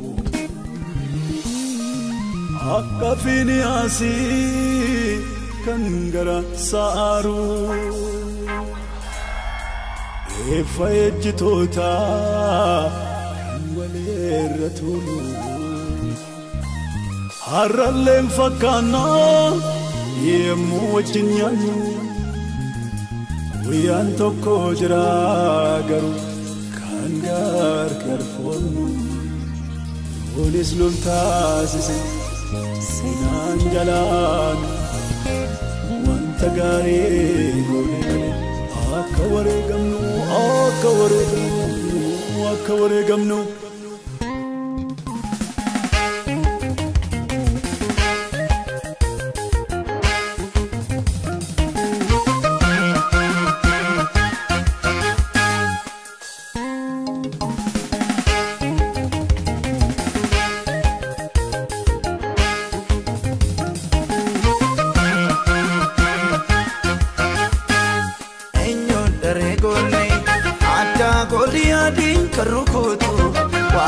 Sabasatif nafa maruma sakanyatu urmonu yabate insa kangudanef kumusu godni galagalchu loltu dino tasat riyomsu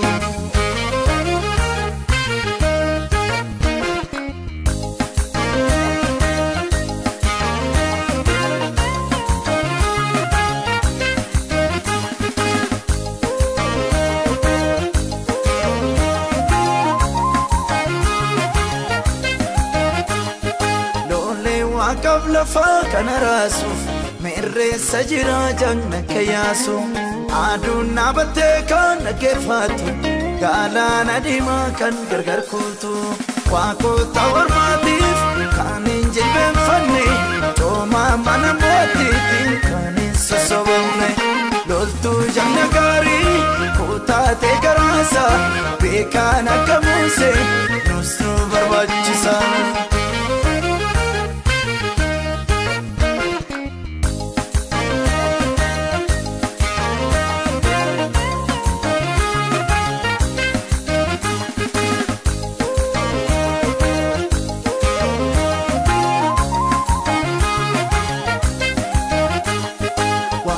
Rakkina baate kan teessu gurguramu qomoo isheef kan boossu daaraan ishee bilisu malee bootu Asteer maaliif bara kan hankaatu nus nu barbaachisa jagni ija baasu haala booji'ame biin harka kan muusu bineensa bosonaa waamee kan abbaamu jaabaan akka Saamsoon har'a sadi boomu eenyuun dareegoonni adda Goliyaadiin kan rukutu waa'ee saba isaatiif hinaafama rummasaa kan nyaatu gurmuun yaabbaate isaa kan guddanneef dhukkumuusu gootni galagalchuu loltuu diinotaa sarnu hiyyoomsu.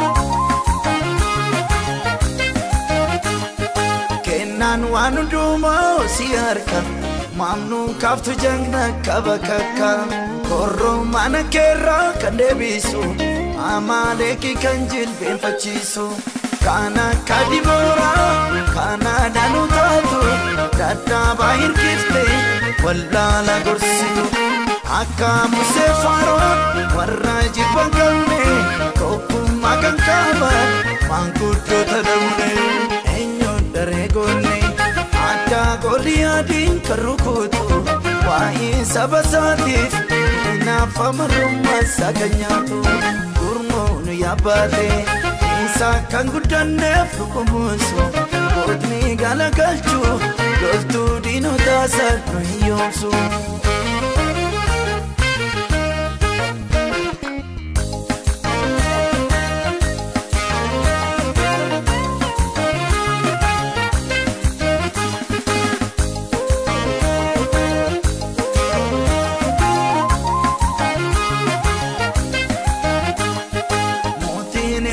Sine mudamu mata nyate kan sosobamu diinota Israa'eliin kan busaatu arras baay'ee jira garuu mul'atu inni kaleessa qulqulloota kaanu Beniyaad adeessaa dhufe kan teessuma daabu saba gurguraate soobeetti firoome mootummaan Yihuudaa kanaan abaarame Waaqayyoon leenkaasa mootii qajeelummaa dhiiga qulqullootaaf lafti kun hin falmaa.